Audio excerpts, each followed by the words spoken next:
உங்களால் எவ்வளவு முடியுதோ ஒரு கொழுக்கட்டையோ இல்லை ஒரு பாயாசமோ இல்லை ஒரு நல்ல பாலில் நல்ல ஒரு கற்கண்டோ இல்லை ஒரு நாட்டு சர்க்கரையோ போட்டு சுவாமிக்கு அதை அர்ப்பணம் பண்ணி நீங்கள் வழிபாடு பண்ணிவிட்டு அதை மற்றவங்களுக்கும் கொடுக்கணும்.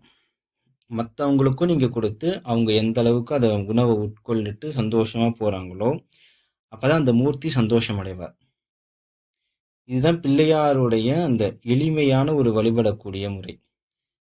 இல்லைப்பா எனக்கு முருகர் பிடிக்கும் அப்படின்னா, முருகருக்கு எப்படி பிரீத்தம் பண்ணணும்னா, ஒரு உடல் ரீதியாக நீங்கள் என்ன விஷயம் செய்கிறீங்களோ அதை ஏற்றுப்பார். ஆனால் தான் முருகருக்கு வந்து அந்த காவடி எடுப்பாங்க, பால் குடம் எடுப்பாங்க, சுற்றி அந்த மலையை வந்து சுற்றி வரதெல்லாம் முருகருக்கு உண்டான விஷயம். ஏன்னா முருகர் மயில் வாகனத்தை எறிந்த உலகத்தையே சுற்றி வந்து தான் அந்த மாங்கனிக்காக போராடினார். அப்போ எப்படி தன்னை மாதிரியே உடலை வருத்தி யார் யார் அந்த ஒரு விஷயத்த வந்து செய்கிறாங்களோ அவங்களுக்கு எல்லாருக்குமே முருகருடைய அனுகிரகம் உண்டு. அதுக்கப்புறம் நீங்கள் முருகரை வந்து வணங்குறதுக்கு வந்து ஒரு பஞ்சாமிரத பிரியர். இந்த பஞ்சாமிரதத்தால் சுவாமிக்கு அபிஷேகம் பண்ணுறதுல ஒரு பிரித்தமாவார். இன்னுமே சொல்லப்போனால் முருகருக்கு என்ன ரொம்ப பிடிச்சமான நிவேதனம்னா தேனும் திணைமாவும் தான். ஏன்னா குறிஞ்சி கடவுளுக்கு உண்டான அதிதேவதை முருகர்.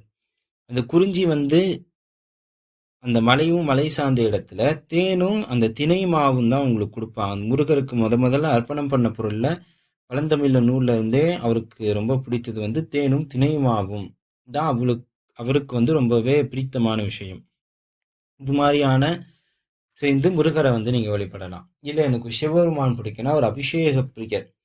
எந்த அளவுக்கு அவருக்கு அபிஷேகத்துக்கு உங்களால் முடிஞ்ச விஷயங்களை வந்து செய்கிறீங்களோ, இல்லை ஒரு நல்ல ஒரு சிவன் கோயில் இருக்குது, அங்கே கோமுகை வந்து அழுக்காக இருக்குது, அந்த சிவன் கோயிலில் போய் நீங்கள் எவ்வளவு சேவை செய்கிறீங்களோ அந்த கோமுகையை வந்து அந்த தண்ணீர் வரக்கூடிய அந்த இடம் தான் அந்த கோமுகைன்னு பெயர். அந்த கோமுகை எந்த அளவுக்கு நீங்கள் சுத்தம் பண்ணுறீங்களோ, இல்லாது சிவபெருமானுக்கு வந்து தாரா பாத்திரம்பாங்க, மேலே ஒரு நல்ல ஒரு பாத்திரம் சின்ன ஒரு துவாரம் வழியா அப்படி நீர் சொட்டிக்கிட்டே இருக்கும் அந்த சிவபெருமான் மேலே. அது மாதிரியான விஷயங்களுக்கு வந்து நீங்கள் வழிவகை பண்ணுறீங்கன்னா அது வந்து அவருக்கு பிடித்தமான விஷயம். இல்லை எனக்கு பெருமாள் ரொம்ப பிடித்தம்னா பெருமாள் அலங்கார பிரியர். நல்ல ஒரு வாசனையான பூக்கள், ஆபரணங்கள், வஸ்திரங்கள் இது மாதிரி சுவாமிக்கு வந்து கொடுத்து அதை சாத்தி நீங்கள் அழகு பார்க்குறதோ அதை மற்றவங்களை பார்க்க வைக்கிறதுமே நீங்கள் என்ன விஷயத்துக்காக பெருமாளை போய் வணங்குறீங்களோ அந்த தன்மையை பெருமாள் கொடுப்பார்.